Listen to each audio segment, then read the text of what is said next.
Hello, I'm Matt. I'm Sonia. And welcome to Our Life, the show.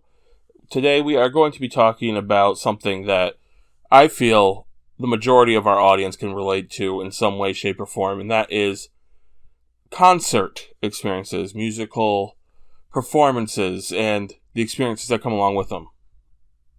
Or at least that's what she's going to be talking about. See, I do have stories about concerts myself, but not that many. So I'm actually going to go to another area that some people that are watching might have experience in, and that's conventions. Anime conventions, things of that nature. Anyway, if you like these videos, like, comment, subscribe, all that good stuff. Please, I don't think we're blurry, but... Please share the video around, all that good stuff. We make content like this every week, as well as Sonia's videos, and we'll even have more different stuff probably in the future. But to get going here, it's going to be mostly like a podcast style thing, nothing too egregious this week, I guess. So as far as our shitty camera, please forgive it for this week. So where do we want to start here? Do you want to go ahead and start with your first concert experience? Sure. Technically speaking, my first concert experience is... No, that's not my first. Never mind. So... Do you want me to start or not? Yeah, I want you to start. Well, okay. My first one was Warped Tour. And it was either in 07 or 08. I think it was 08. And I went with my brother and his wife at the time. Do they do Warped Tours anymore? No, Warped Tour has been canceled since 2013 maybe? To give all you children in the audience, which is probably like one of you, hi Izzy. To give all you people in the audience a little idea here of what Warped Tour is, it was a tour that was sponsored by the sneaker company and skateboard company Vans, which used to run alternative rock music, kind of like The Used, My Chemical Romance. I think they had Back Sunday. I think they did have at one point, they had Korn and them also as well. But continue. I just wanted to give a little history here. I know the Almost was playing. That was who I really wanted to see. Red Jumpsuit Apparatus, Paramore, Killswitch Engage that had the I don't know his name, but I'm gonna say I don't even know if he's African American either, but the darker skinned guy. Not trying to be racist. There's obviously a lot others because Warped Tour had 50 plus bands, and because it ran, I think for 2 days, 1 or 2 days. Well, it used to. I don't know. Anyway, the Almost has the drummer from Under Oath, Aaron Gillespie, and I had the hugest crush on him. I called him my band husband or whatever. The person she wishes she was with. Yeah, okay. You mean to tell me you wouldn't drop me for Aaron if he knocked on doors like, "Hey baby, what's up?" You wouldn't be like, "I'll be back in about 10 minutes." I'm gonna go put a dent in that. No, because I'm not a hoe. But anyway, he was there with his band, The Almost, and they were actually doing a signing, and it was kind of weird because they were up on a level because they were on this trailer thing or something. So there were people in front in line, and they were high on this table. You could just hand them a piece of paper or whatever. And my sister-in-law goes, "Oh, she loves you," and I'm like, "Oh my god." I wanted to say hi and talk to him a little bit, but then she said that, and I probably turned the hugest shade of red, and I was just like, can you sign this? I'm pretty But he was a really nice guy. He's like, "Oh, thank you," and everything. I'm pretty sure that musical artists and the people that I'll mention at least one of them at a convention because I think it's hilarious. I think they're used to that kind of stuff, honestly, after a while, so... Yeah, but this is my first concert, and I was a teenager, and when she said that, I just shut down. You should be more concerned if he was like, "So what are you doing later?" But... He's not that type of guy. And at the time, he was the Christian, or not, because Under Oath was the Christian band, they're not anymore. The Almost wasn't really a Christian band, but whatever. He was... I mean, he's still a good guy, a nice guy, down to earth, but he's not like the Christian, yeah, whatever. Just read their interviews talking about that. It's good stuff. Anyway, the other people I got to see was Paramore. I got their autograph. Hayley Williams was freaking tiny. They had normal seats and table, and she was kind of like this the whole time. Like her butt was barely on the seat doing. I think that's funny too, because my brother had the hots for her, and I think his wife was getting a little jealous. That's kind of actually what I was going to jump in here with. I don't think Paramore was really a thing until I was probably in high school-ish, around when I graduated. But I do remember, at least, I'd say 50 to 60% of my friends that were aware of Paramore, they were into her. I mean, yeah, she's okay, so... I think they became a thing like 2004, 2005, but like when Misery Business came out and stuff in like 2007, they got bigger. I never heard of them until like 2008, 2009. That's what I mean. That's when their Riot, I think was. I don't know what the CD's name, but you guys know what I'm talking about. The other person that I got an autograph from was Cutest Over Aim For. There was nothing really special there. They were kind of like doing it fast. I think they're leaving soon when we got there, but they weren't really friendly. Were there any moments from the first Warped Tour besides, obviously, the embarrassment and the signings? Is there anything that, like, stuck out to you? Like, any funny thing or very messed up thing? This one didn't really have any messed up things. I have other shorts for that one, but, one funny thing was when we were watching Killswitch Engage, the guy's like, yeah, this is the one time that everyone looks like me at the end of the night. He was really funny guy, and he was like cracking jokes. What's that even mean? He's dark. He's dark skinned. Oh, because, okay, so... And there's dust and everything and mud because it's on like the fairgrounds. That's where it was anyway. And all the dust and dirt, you're gonna get dirty. And they also had a fire hose that they were spraying in the audience, and I was just like, no. The only concert I've been to didn't have... I mean, I gotta rephrase that. The only concert Wow, no, I guess I paid to go to two concerts, so I'm a little confused here. My first concert was Metallica. I think I've mentioned that on the channel before when I was quizzing you on something. iCard... probably like over here, over her head. Yeah, I was quizzing Sonya on my first thing, and my first concert was Metallica. And nothing that crazy happened there. It was in the New Orleans Arena. And I imagine there were a few people that got through with marijuana, stuff like that, because you could smell it in the air. But the audience, for the most part, besides the mosh pit, which was par for the course, I guess wasn't that bad. There was no fire hose for God's sake, because we were inside.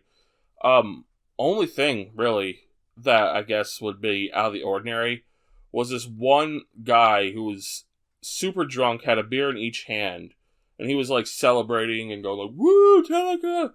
And then at some point in the concert, he just fucking fell and tumbled down, like, a flight of stairs. But... that was pretty... I mean, and the IHOP experience after, which isn't necessarily worth talking about, that was pretty much the only out-of-the-ordinary thing. Oh yeah, and Lars, the drummer from Metallica, Lars Ulrich, he hit himself in the eye with his fucking drumstick while he was playing. That's talent right there. Yeah, it was like... fuck! But anyway, go ahead, because the convention is so different from what you're saying that I'm going to wait and do it after your stories. I was just saying, like, for a first concert, it was awesome because I saw many of my favorite bands, and, like, and I was really tired because there was a lot of walking there. And I remember having my first, it was either Monster or Rockstar drink, and it's a little sugary for my taste. Sponsored by Monster Energy Drink. That's usually how it is, though. One thing I wish we were sponsored by Monster. Hey, if you guys are listening.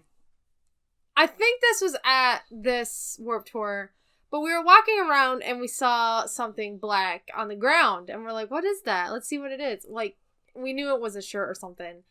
Well, I picked it up, and it was this shirt. You stole from somebody at Warped Tour. I did not. It was on the ground. It was free game. It was, like, all crumpled up on the ground. But the fact is that it was an Under Oath shirt, my favorite band. Lift up a little bit more. There you It go. has just like bears and like an angel thing kind of thing. That's the logo. That's the important part. Well, yeah, it was just my size, and it was my favorite band, and I was like, oh my god, somebody just like, they're like, put it back, hurry, hurry. But there was nobody around it. It was in an open field, and it was just there. So I was like, I'm taking that. So I got a free shirt. I used to call my brother my good luck charm because like a lot of good things happened. Because I went to other Warped Tours, and that's good. Did you go to every Warped Tour with your family, or? I went to... How many Warped Tours did I go to? Two. I went to 2 Warped Tours. One was with my brother. The second one was with my high school friend. But in between those 2 Warped Tours, I went to Mayhem Fest. which is, again, I believe, like Warped Tour as far as the type of music. It's like Warped Tour, but it's more like metal, older, like hard rock metal bands. And now it's only in Connecticut, but it did come around New York. But it's like older bands, Rob Zombie, Marilyn Manson, Ozzy, stuff like that. Probably more well-known bands. As far as concerts, like, that I paid for particularly, and went to a separate location for, which I will get into in a second why I'm saying that, only Metallica and Godsmack, and quite frankly, the Godsmack concert sucked. But I remember almost everything from the Metallica concert because it was awesome. You know, like the lasers, the fire, the music itself, which I was into. Godsmack, I went with a friend, and I don't hate Godsmack by any means, but I wasn't all that into him at the time. And the singer, Sully Erna, the lead singer of Godsmack, he was sick. And he sounded like shit when we went there. Props to him for still doing it, though.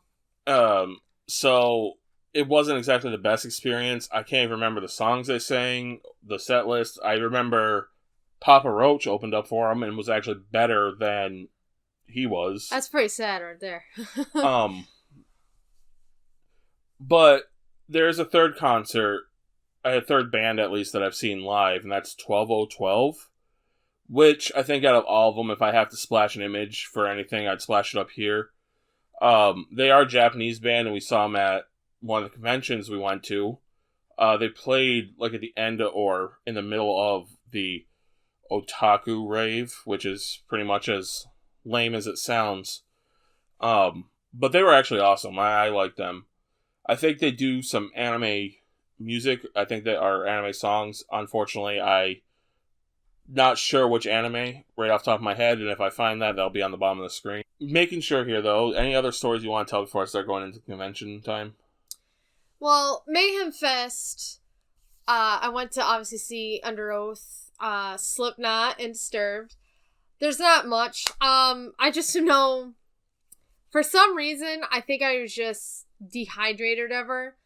I was getting really lightheaded and I almost passed out. So me and my sister-in-law sat down, like kind of in the shade, and we kind of lost my brother and his friend. And we're like, what the hell? But I stood up after, I can't remember who was playing, maybe Five Finger Death Punch at the time. I think it was them who were playing. Well, when their set was done, we stood up and we were trying to look for my brother. His wife's like, where is he? Where's he? I'm like, wait a minute, maybe he's over there. All I saw was orange hair, and it was Under Oath. And I'm like, oh, maybe he's over there waiting for Under Oath. So yes, I saw the drummer from like a mile away, and I'm like, let's go! I'm good, let's go! I don't feel like I'm gonna pass out tomorrow, let's go! But the thing is, the one thing that pissed me off about that is Aaron was throwing a bunch of drumsticks. Like, he threw like 5, and I didn't get to catch one. I'm like, damn it, we're not close enough. We were close, but we weren't close enough. Lars did that also. He threw his, A lot of people do, but it just pissed me off, because I'm like, oh, I'm like so close, but I can't get him. Now, when I watched the Almost, I was like, real close. We also had beach balls at the Metallica concert that fell from the ceiling. I couldn't get one. Weren't they Metallica beach balls? They were black Metallica beach balls, but they fell in the pit area, you know, in front of the stage or whatever. So where I was, because I couldn't afford like $600 floor seat, we didn't get any of that shit. So And fuck, there would have been no chance I'd have caught one of those drumsticks. I don't even think you could make it to the first row of seats. So, old man Lars throwing his drumsticks. Mayhem Fest, I got a picture. Well, I got a picture the first time with but I got a picture with Aaron at Mayhem Fest, and I got their autographs again, which is right here. The CD. It was like a live CD. Under Oath. I think it says Survive Kaleidoscope, which is basically just a live concert series. But I got that just so I could have them sign something. I mean, it's a good CD. They're really good live. But at the end of the night, Disturbed and Slipknot were basically the headliners because they were on the main stage, the big one. And Disturbed was first, and I don't know if anyone's seen Disturbed in concert because I think he still does it, but the lead singer, he'll come out as like Hannibal Lecter. He has like the coat and the stretcher on and like the little mask. I don't know if he still does that. And Slipknot, it was good to see them, but this is at the time where Joey Jordison was injured and Sid was injured. The thing is too, supposedly before they were on, like earlier during the day, Sid was actually doing signing, but it could have been anybody because he had like a gas mask on. But they said it was Sid Vicious, or no, it's not Sid Vicious. Sid Vicious? My bad. No. Yeah, they said it was Sid, and he was doing, like, I couldn't get it, because the freaking line was probably as big as a train. I was like, okay, we're not going there. And, but Corey called him DJ Moonboots. He put up his legs like this, and they actually, like, he had, like, these weird cast boots, and they looked like the 90s winter boots kids wore. He kept calling him DJ Moon Boots. And Mick, at the end of the set, because Joey was kind of at his drums, he got a piggyback ride from Mick because both his legs were broken. No, Sid's legs were broken. Joey, I think, had one injured. What the hell did they even do? I don't know. Sid he jumped off a speaker or something like that, and he landed wrong, so he broke both his ankles. Joey, I don't think both his ankles were broken, but at least one of them was, and he could barely walk, so Mick came back out, and Joey hopped onto his shoulders and took him out. I was like, oh my god! It was awesome. And they had their S's, and they had, like, flare up and stuff, like, it was like, boom! And the S's would go on fire and stuff. That was pretty cool. The worst part about that is that some people were smoking pot, and I thought I was gonna die. Like right down the road, and they asked my sister-in-law if she wanted any. She's like, "Oh no, thanks." Yeah, I don't know what else to say about that. I mean, obviously, I mentioned my marijuana story. It was way worse at the Godsmack concert. I do remember that. The other thing about the Godsmack concert, the one thing I remember distinctly was there was this one guy who was. It was like in a gymnasium, as weird as that is for a concert. And there was the floor and there were the seats. And most of the floor people were closer to the stage, except for this one guy having his one-man party all the way in the back by himself. Just like fucking thrashing his shit against like the back doors. I'd have my own man party. But as I've stated, my concerts have been kind of boring in terms of interesting stories, I guess.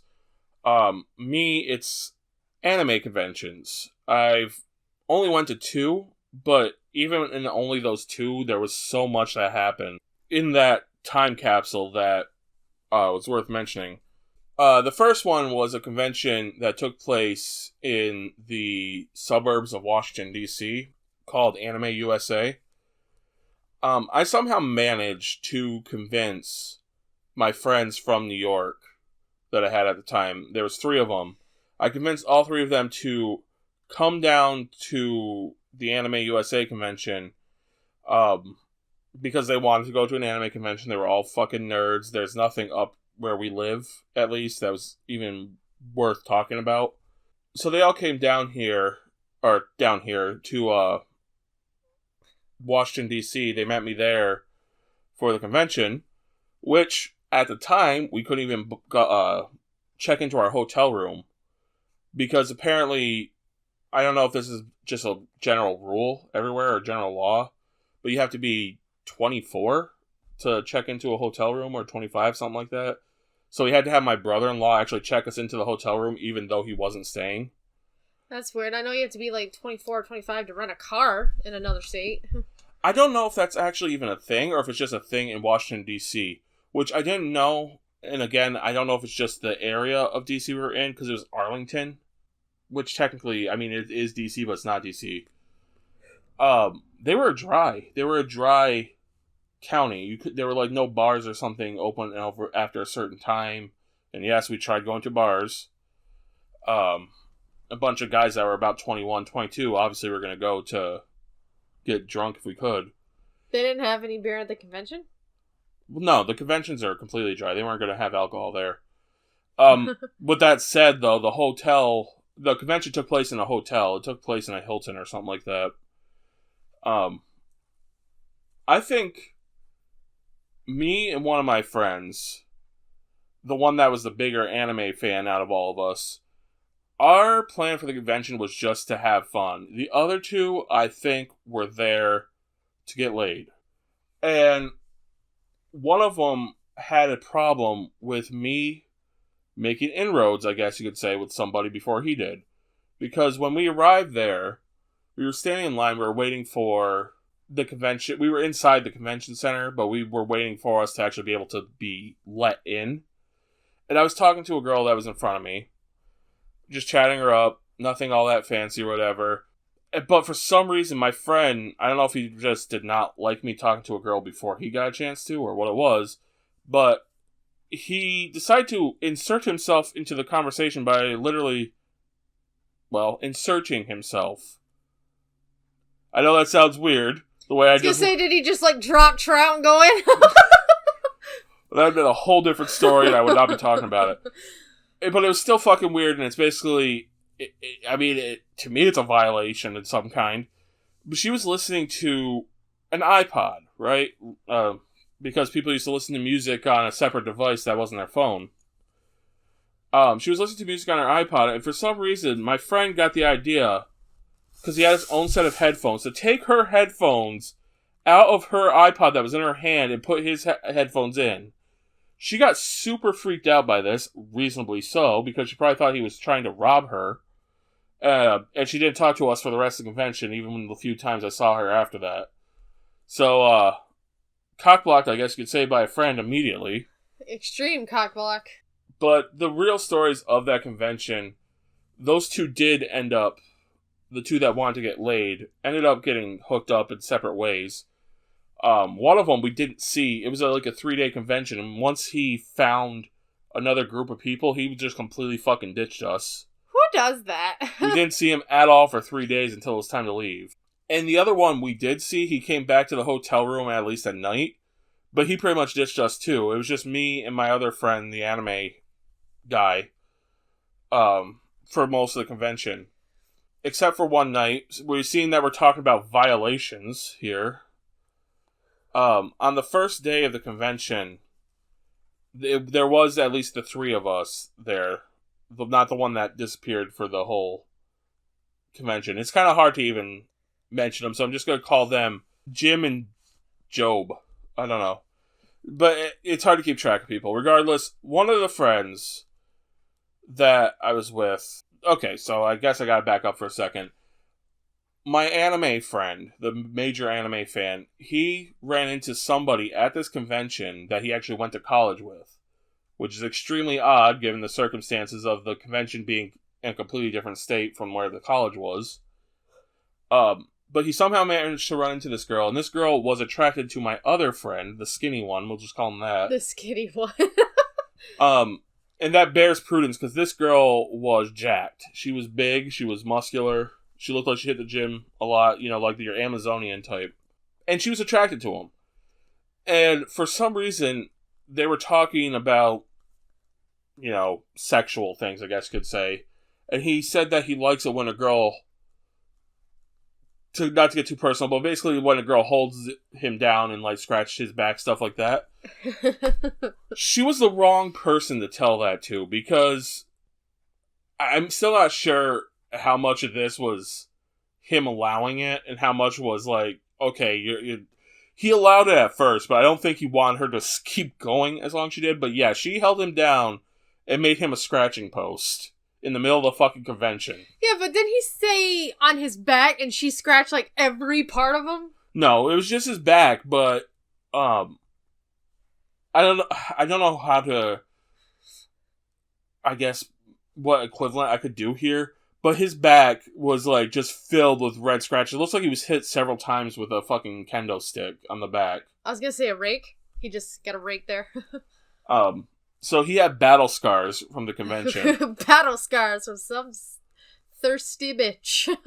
But surprisingly, despite that very odd sexual moment between those two, he did not end up with her. He actually ended up with a different girl that he met at the convention, but only briefly, and then she stalked him later on. And he stalked her for the rest of the night. Well, I don't remember how he found her. I think it was a friend of a friend sort of deal. But she tracked him down, and they end up doing the internet thing, and then sort of dating. Doing the internet thing. The funny thing was, their relationship didn't even last all the way through till the next convention, because I ended up going to the next convention with said girl, which we'll get to in a second. The only other story I want to talk about from Anime USA, we had a great time. It was just like a fucking 3-day party at this one, but one of the weirdest things was we were aware of the convention schedules and all that stuff, but despite being anime fans, we didn't really know what the voice actors looked like or anything like that, or who they were. Oh, I did when I started watching anime. We didn't know any of that stuff. And me and my friend, the anime friend, we were on the second floor of the convention center, and there was a huge fucking line.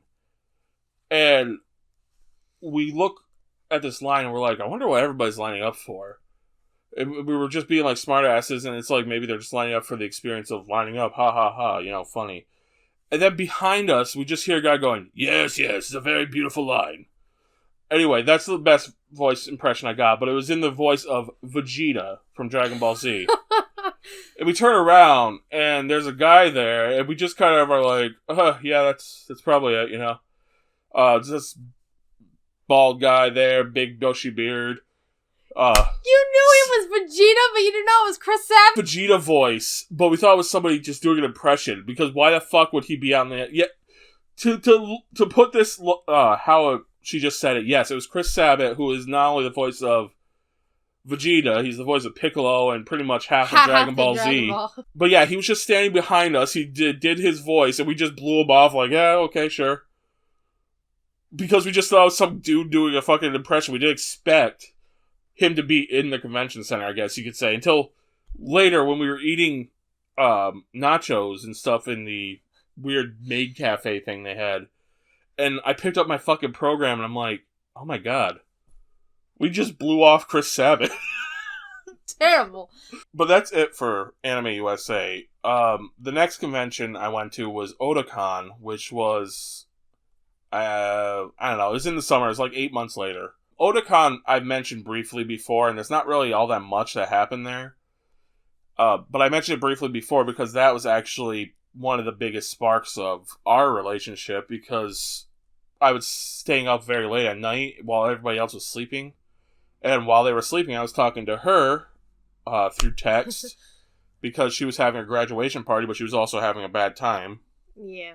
And we mentioned this, I think, a little bit, or I don't know how much we went into detail, but it's in our How We Met podcast, another iCard if I remember it, because I won't. The only real story to come from the convention all basically was beforehand for Otakon, because we went to my friend's now ex-girlfriend's house. We met her there to go to Otakon, and we were staying the night there, and the anime friend from New York, he came back down for this one. And we met another one of this girl's friends, and the three of us, the whole fucking night before the convention, were just sitting there. We watched 300 on her projector movie theater screen she had at the time. And we were doing like a riff tracks thing to it. I don't know if you guys know what riff tracks is. A lot of people do, but it's basically a bunch of guys dubbing over old movies and clips or whatever, comically. For some reason, we decided to do that with 300, and we were fucking dying the whole time. We ended up staying up until, first of all, we kept her parents up because she did live with her parents at the time, and they weren't very happy about that. But the second thing was we ended up staying up until like 3, but we were leaving for the convention at like 5. What's the point of even sleeping? So we went to bed at 3, maybe a little bit later, because I slept on the hardest couch I've ever slept on in my life. And at like 4:45, after finally getting to sleep, I just wake up with somebody's foot in my goddamn face, kicking it like... It was the girl that we were talking about. She was waking us up. Who wakes up someone with a foot? She was just like, wake up, wake up. Yeah, it's called hands, not a foot. But we get to the convention, and we were early. They didn't open the doors until like 9 or 10. So I'm exhausted. I'm standing in a line. It's the middle of summer. It's like fucking 90 degrees outside. I'm just sweating profusely, standing in this line, waiting for the door to open. That's where the infamous ice cold water guy comes from, and I will link that video down below. You guys need to check it out. By the time we get in the convention center, we didn't even stop at the hotel yet, because we couldn't even check into the hotel as it was.